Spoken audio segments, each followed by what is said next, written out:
Hello and welcome to Mediumship Matters with me, Hannah Macintyre. Did you know that I have got an online pre-recorded 6-week self-healing course? This is perfect if you're looking for a way to learn about healing, learn about energy, strengthen your connections and change your frequency. And you can get £20 off that course by using the code podcast and accessing it on my website at www.readingsandreiki.co.uk.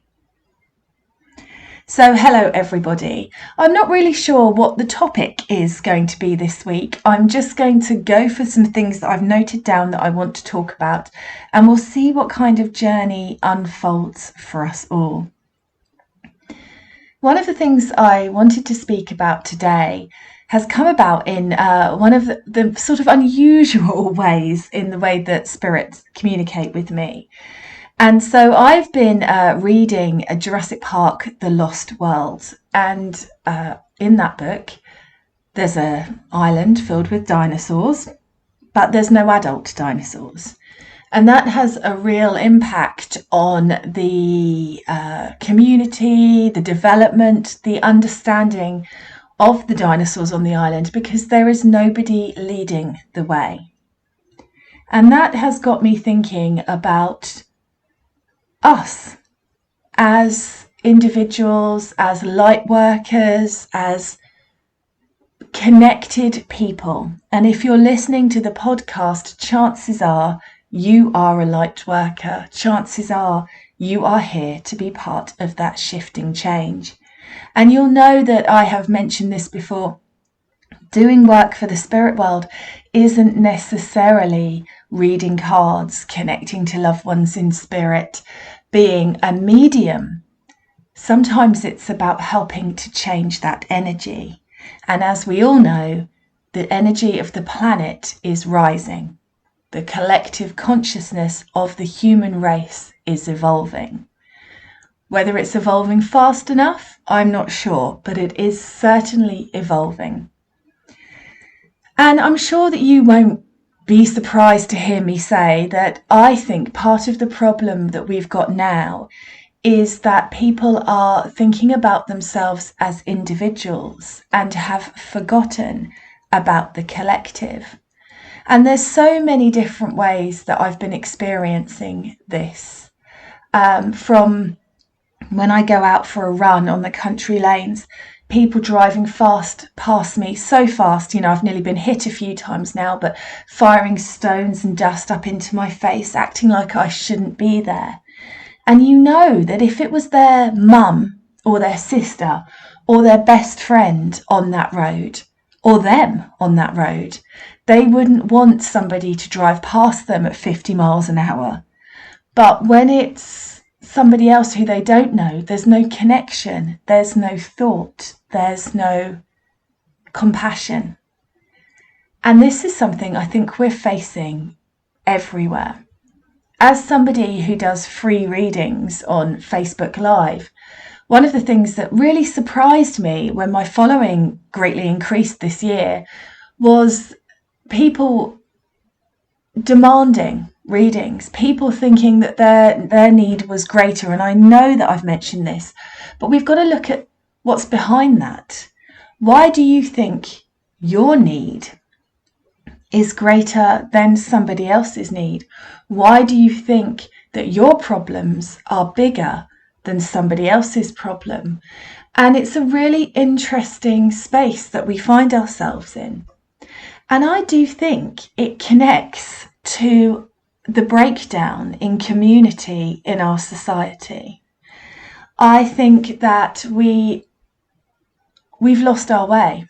We've lost our connection with each other.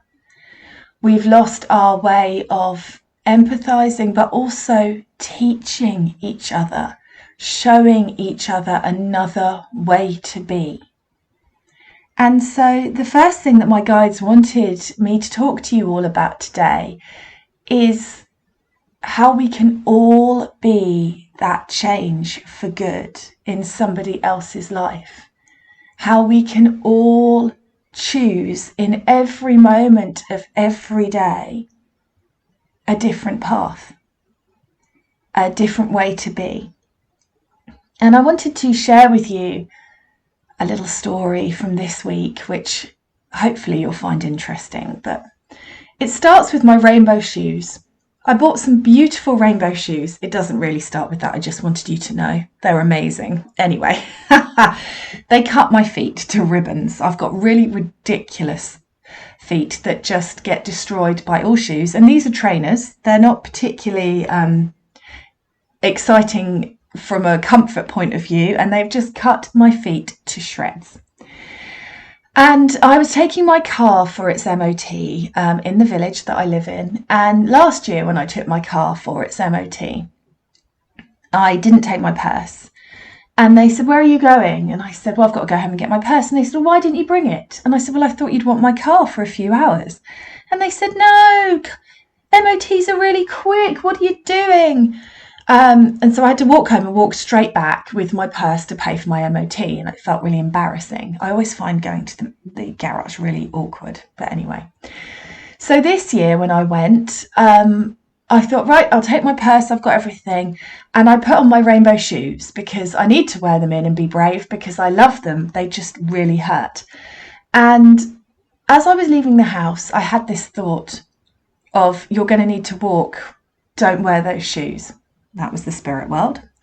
And then I decided to ignore that thought. So I got to the garage, and wouldn't you know it, the guy that has to sign off the MOTs was coming in late, and it was going to be a few hours. And I might as well walk home and come back later. So I was in a bit of a huff. And if I'm honest, I was in a huff with myself because I knew that it was going to now be a painful 10-minute walk home. And I also knew that I knew better than to wear those shoes, and I'd ignored my instinct. So I was marching down the hill in a huff, and, big old blister on the back of my heel already. And you know when you just know it's going to be one that bleeds because it's just, anyway. So as I'm walking down the hill, a lady walks off her drive in front of me, nearly walks into me, just doesn't even look.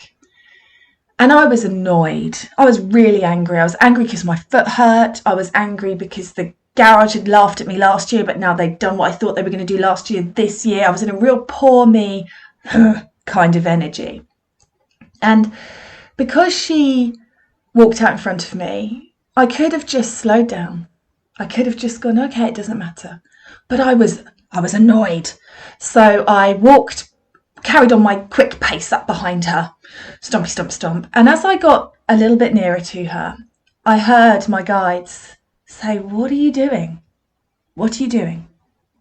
And I thought, what am I doing? Why am I being competitive with somebody in the village that I live in for stepping off the drive in front of me as we walk down the road on a beautiful sunny day? Who am I? What am I choosing here?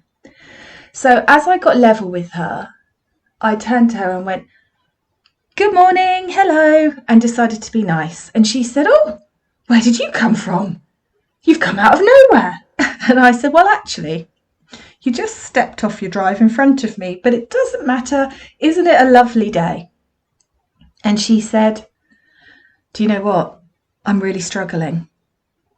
And I said, "Are you?" And she said, "Yeah, I've got really bad anxiety, and I'm having a moment of anxiety, and I've decided to go for a walk to try and help myself, but I'm really struggling right now. I'm really struggling." And so I stopped to talk to her, and we walked along the road together. And I told her that I thought she was brave, and I told her that I thought she was doing the best thing she could do for her energy. And of course, the whole time that I'm talking to her, I could feel the Reiki energy sort of flowing through me, not because I'd chosen to turn it on, but just because Spirit knew. And then she laughed at me for my ridiculous walk because my shoes were rubbing, and we laughed at that. And then we took our separate ways, and I walked up the hill. And as I finished walking up the hill, I was talking to my guides, and they were explaining how important that interaction was for that woman, and how that is the purpose of Lightworkers, is to be in the available to people who need it, to be in that space at times for people. And also, although Spirit never said this to me, but I can feel it, think about how damaging that would have been if I'd continued with my angry, huffy energy and given her a dose of that when she was already struggling with her own stuff.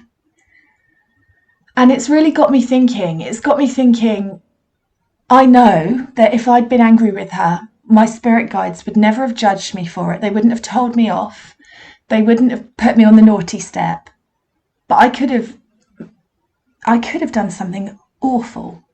I'm so glad that I didn't. And how actually that does all tie in with our responsibilities, our choices in the moment. So I wanted to remind you today, and I'm sure you know this, but that you have a choice in every moment, whether to be the light or whether to be a human. And of course, sometimes you will be human, and that's okay. I told you this story so that you would know that I'm human. I want us all to stop pretending like spiritual people have ascended to some level where they are better than everybody else, because that's not a human experience. We are here to be human. And sometimes by default, we will make mistakes and we will be human. But actually, that we do have a choice, and we have to start making that choice and understanding that it is a choice in every moment of every day, in every interaction. And I do believe that the more you start to step into the energy of making that choice, the more people Spirit will put into your path who need you, who you can make a difference to. Once we were going to the airport, we were in the queue for passport control at Gatwick, and we got small children, so we couldn't do the automatic scanning thing. And we were in this queue, and there were a family in front of us who were with an EasyJet rep, and you could feel the waves of anger, upset, stress coming off them, and they were arguing. And it was so funny because the young mum, turned to me and just said, "Can I talk to you for a moment?" And I said, "Of course you can." And what had happened was they hadn't confirmed their seats online. They'd booked and paid for their seats, pre-booked seat numbers together, but they hadn't checked in online. And so when they'd arrived at the airport after a 4-hour drive, EasyJet had given their seats to somebody else, even though they were on time and even though they had pre-booked seats. I've Googled it. It's an actual thing. I didn't know they could do it. And so they'd lost their flights for their family holiday. And she had a baby in a pushchair and a toddler and a husband, and they'd got all the way to the departure lounge, and they'd been turned away at boarding, and they were having to go back through passport control to get back through to the other side to go, and they were having to buy really expensive flights with BA or something that they could barely afford, but they were going to lose their entire holiday if they couldn't do it. So a really, really stressful situation. But what was interesting to me was that lady was at breaking point. She was so stressed, so exhausted. Her kids were crying. Her husband was angry. She was stressed out. And Spirit put me next to her in the queue so that I could talk to her, so that I could change her energy, so that I could calm things down, so that I could help her a little bit. And she probably doesn't even remember that happening. I hope she does. I hope she remembers the nice lady in the queue. But when you can feel energy, you can feel when you're shifting it, when you're changing it, if you're present in that moment.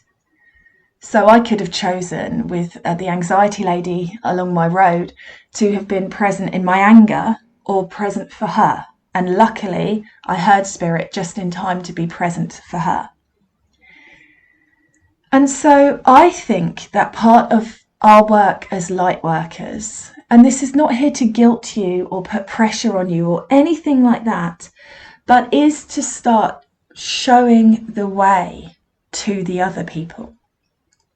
It's not just about doing things for ourselves. And of course, within that, I still stand by all of the boundaries and energy health stuff that I talked about in the last 2 podcasts. That's still important. But it's also important to start making those shifts for positive change in whatever way works for you. And for some of you, that will be checking in on people, checking in on your neighbours. For some of you, it will be, being available to people who need it.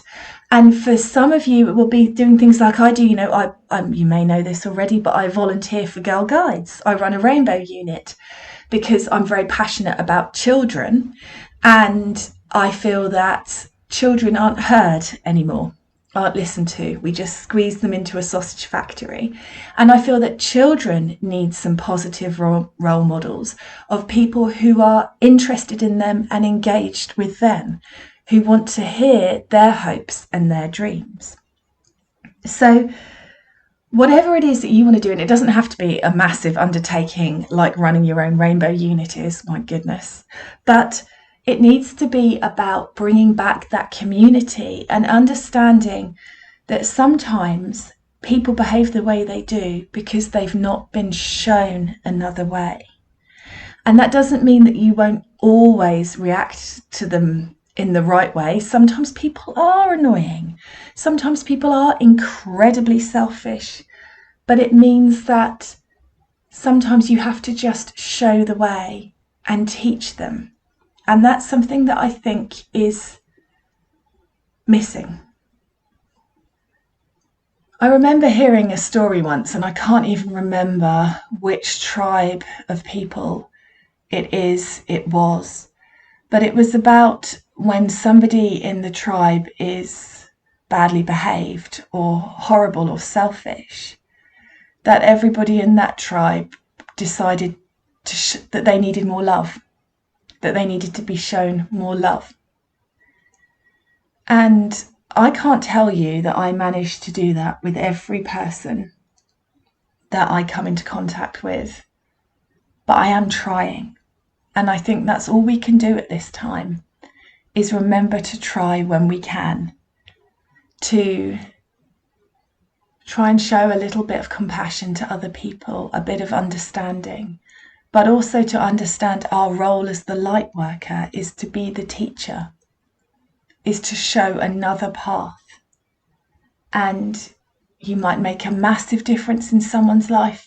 You might make a tiny weeny difference in somebody's life. But we all know, we can all see moments in our lives where our lives have taken on a different path, from a chance encounter, from a word spoken, from a moment, from a breath. And so wouldn't it be lovely if this week we could give that to somebody else? And as we start moving back into the collective once more and making those physical in-person connections that we need, why don't we try and make it our life's work to be of service to the spirit world, but of service to the spirit world by being that person that checks if somebody's okay when they walk past them on the street, that shares a smile with a stranger, that has a conversation in the queue for the post office, that offers to help that lady with her bags, that takes a moment, takes a breath, that drives slowly past the runner on the road, the person riding the horse, the cyclist, and gives them a cheery wave rather than a glare. And yes, there's less of us. And yes, it's hard. And we don't feel like we fit in. But actually, I think we are the teachers. And we can change the world for everybody. And it might not feel like we're making a massive difference, but we are. So that's today's podcast. I hope you like it. I feel that it's really, really important that we start looking to ourselves and looking at what our roles are, but not with guilt and judgment. And I know I keep saying it, but I really don't want you to come away from this going, oh, I know I got annoyed with that person the other day, because sometimes anger is good. Sometimes you need it to put a boundary in. But I think all of this pain and sadness and judgment that we're in, happy people don't judge. I'm happy. I don't care what anyone else does with their life as long as they're not hurting anyone else. I don't get angry or judgmental or want to control other people, because I'm perfectly happy with my existence. And I think that's for us all to pave that way of letting people know they have a choice, letting people know they have the power, standing by our own stories and leading the way for others to follow.